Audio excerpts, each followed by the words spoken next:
Hi, എല്ലാവർക്കും Sumi's food and ബേക്സിലേക്ക് സ്വാഗതം. ഇന്ന് ഞാൻ വന്നിരിക്കുന്നത് കണ്ടോ, നല്ല അടിപൊളി ഒരു മീൻകറിയാണ്.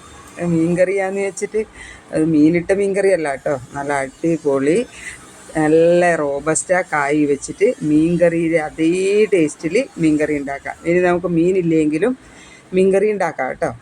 അപ്പം നല്ല കൊഴുത്ത കറിയല്ലേ, കാണാനും നല്ല ഭംഗിയുണ്ട്. അപ്പോൾ ഇതെങ്ങനെയാണെന്ന് ഞാനിപ്പം പെട്ടെന്ന് പറഞ്ഞുതരാം.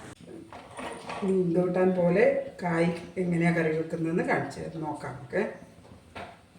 അതിനായിട്ട് കുറച്ച് വെളിച്ചെണ്ണ ഒഴിച്ചിട്ടുണ്ട്.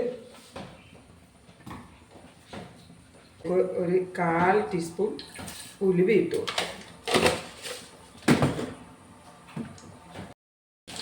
ഒരു 6 അല്ലി വെളുത്തുള്ളിയും കൂടി ഇതിൽ ചേർത്തിട്ടുണ്ട്. അതൊന്ന് കുറച്ച് വഴന്ന് വരുമ്പോൾ നമുക്ക് ഒരു ഈ അളവിൽ കുറച്ച് ഇഞ്ചി ചതച്ച് ഇട്ട് വെച്ചിട്ടുണ്ട്.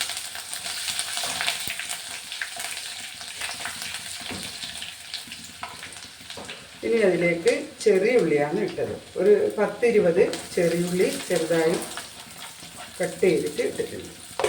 അതൊന്നും നല്ലപോലെ വഴന്ന് വരണം. അതിൻ്റെ കൂടെ ഒരു കതിർപ്പ് കരിവേപ്പിലയും കൂടി ചേർക്കും.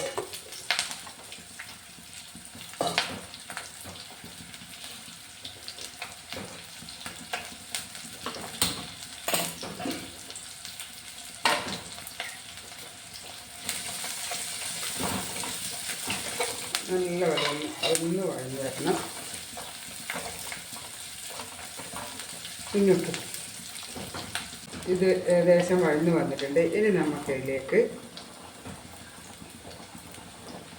ഒരു 2 ടീസ്പൂൺ മുളക് പൊടി ഇടാം കേട്ടോ. ഇത് ഇപ്പം വേറെ ഒന്നും ചേർക്കുന്നില്ല. അപ്പം മുളക് പൊടി മീൻ കുറച്ച് കൂടുതൽ മുളക് പൊടി ഇടില്ലേ, അതുകൊണ്ട് നമുക്കൊരു 2 ടീസ്പൂൺ മുളക് പൊടി ഇടാം. അതിൻ്റെ കൂടെ ഒരു 1/2 ടീസ്പൂൺ മഞ്ഞൾപ്പൊടി ചേർത്ത് കൊടുത്തിട്ടുണ്ട്. ഒരു 1 ടീസ്പൂൺ മല്ലിപ്പൊടിയും കൂടി ചേർത്ത്. ഇനി ഇത് നന്നായി ഒന്ന് വഴന്ന് വരും. ഇത് പച്ചമണമെല്ലാം മാറി കിട്ടിയാൽ മതി. ഇത് മീൻകറി പോലെ തന്നെയാണ്, അതുകൊണ്ട് മീൻകറിയുടെ എല്ലാ കൂട്ടും നമ്മളിതിലേക്ക് ചേർത്ത് കൊടുക്കുന്നുണ്ട്. പച്ചമണം മാറിയിട്ടുണ്ട്. നമുക്കിതിലേക്ക് ഒരു മീഡിയം വലിപ്പത്തിലുള്ള ഒരു തക്കാളി ഇതിലേക്ക് അരച്ചൊഴിച്ചിട്ടുണ്ട്. അതുകൂടി നന്നായി ഒന്ന് വഴന്ന് വരണം. ഇതെല്ലാം ഒരവെല്ലാം ഒന്ന് നല്ലപോലെ ഈ പച്ചമണമായി ഒരു വഴന്ന് വരണം. നമ്മളിതിലേക്ക് ഉപ്പ് ചേർത്തില്ല. ഇതിലേക്ക് ഒരു ടീസ്പൂൺ വേണ്ടി വരും ഉപ്പ് ചേർത്ത് കൊടുക്കുക. ആവശ്യത്തിന് നോക്കിയിട്ട് ചേർത്താൽ മതി. നല്ലപോലെ വഴന്ന് വന്നിട്ടുണ്ട്. ഇനി നമുക്കിതിലേക്ക് ഏകദേശം 1 കപ്പ് ചൂടുവെള്ളമാണ് ഒഴിക്കേണ്ടത്. ചൂടുവെള്ളം ഒഴിച്ചു കൊടുക്കാം. ഞാൻ ഏകദേശം ഒരു 1.25 കപ്പ് വെള്ളം ഒഴിച്ചിട്ടുണ്ട്. പ്രധാനപ്പെട്ട കാര്യം മറന്നു പോയിട്ടുണ്ടായിരുന്നു. നമ്മളെ പുളിവെള്ളം ഇതിലേക്ക് ചേർത്ത വാളംപുളിയാണ് ചേർക്കുന്നത്. കാരണം കുടംപുളി ആവശ്യമുള്ളവർക്ക് കുടംപുളി ചേർക്കാം. ഞാനിത് വാളംപുളിയാണ് ചേർത്തത്. നമുക്ക് പുളി ഉണ്ടോയെന്നൊന്ന് നോക്കാം.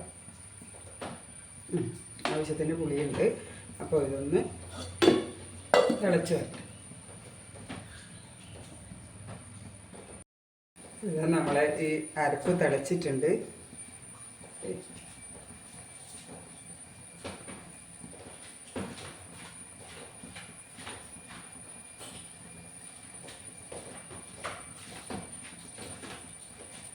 അതിലേക്ക് ഒരു പച്ചമുളക് കീറിയിട്ടു. പച്ചമുളക് വഴറ്റാനിട്ട് കൊടുത്തിട്ട, അതിൻ്റെ ആവശ്യമില്ലാത്തതുകൊണ്ട് ഇത് ഇങ്ങനെ ചേർക്കുക ചെയ്യുന്നത്. ഇനി നമുക്കിതിലേക്ക് ഇത് കണ്ടോ, നമ്മൾ എടുത്ത് വെച്ച വാഴക്ക ഇട്ട് കൊടുക്കാം. ഇതാണ്ടോ നല്ല കറിക്കായാണ്, നമ്മളെ ഈ റോബസ്റ്റ പോലത്തെ കറിക്കായാണ്. അപ്പോൾ ഇതേ ഒരളവിലാണ് ഇങ്ങനെ മുറിക്കണം. മീൻ്റെ കഷ്ണം പോലെ തന്നെ മുറിച്ചിട്ടുണ്ട്. ഇത് കണ്ടോ, ഇത് കുഴി ഞാനൊന്ന് ഉണ്ടാക്കിയതാണ്. അപ്പോൾ കുഴി വേണ്ടുന്നവർക്ക് അങ്ങനെ ഉണ്ടാക്കാം. മീൻ പോലെ തന്നെ ഇരിക്കുമല്ലോ, ഉണ്ടോ. അപ്പോൾ ഇതെല്ലാം ഒന്നിലേക്ക് ചേർത്ത് കൊടുക്കും.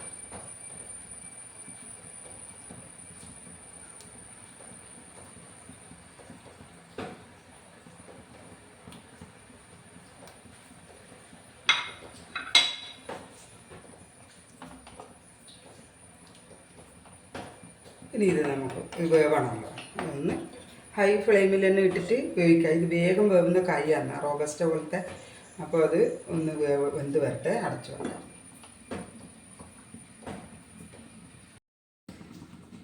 അപ്പം നമ്മളെ മീൻ കറി ഇവിടെ റെഡി ആയിട്ടുണ്ട്. ഉണ്ടോ?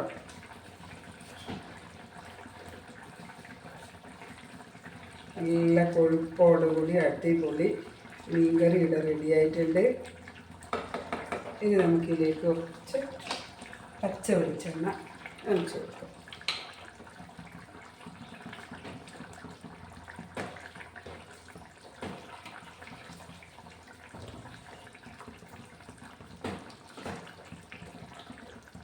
കണ്ടോ, നല്ല കൊഴുപ്പോടുകൂടിയ മീൻ കറിയുടെ റെഡി ആയിട്ടുണ്ട്.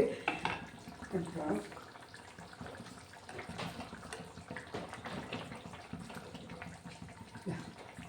നല്ല മീൻ കഷ്ണം നല്ല എരിവെല്ലാം പിടിച്ച്. അപ്പോൾ ഇതാ വാഴക്കായ ഉണ്ടെങ്കിലും നമുക്ക് അടിപൊളി മീൻ കറി വെക്കാം. ഇനി നമുക്കിത് വേറൊരു പാത്രത്തിലേക്ക് വേണം മാറ്റാം. പിന്നെ ചട്ടിയിലായതുകൊണ്ട് അങ്ങനെ തന്നെ നിന്നോട്ടെ. അപ്പോൾ ഇതാ നമ്മുടെ മീൻ കറിയുടെ റെഡി ആയിട്ടുണ്ട്. കണ്ടോ, നല്ല എണ്ണയൊക്കെ തെളിഞ്ഞ്, തീ ഓഫ് ചെയ്തിട്ട് മൺചട്ടിയിലായതുകൊണ്ട് നല്ല ഇതായിട്ട് നിൽക്കുന്നുണ്ട്, നല്ല തെളിഞ്ഞ്.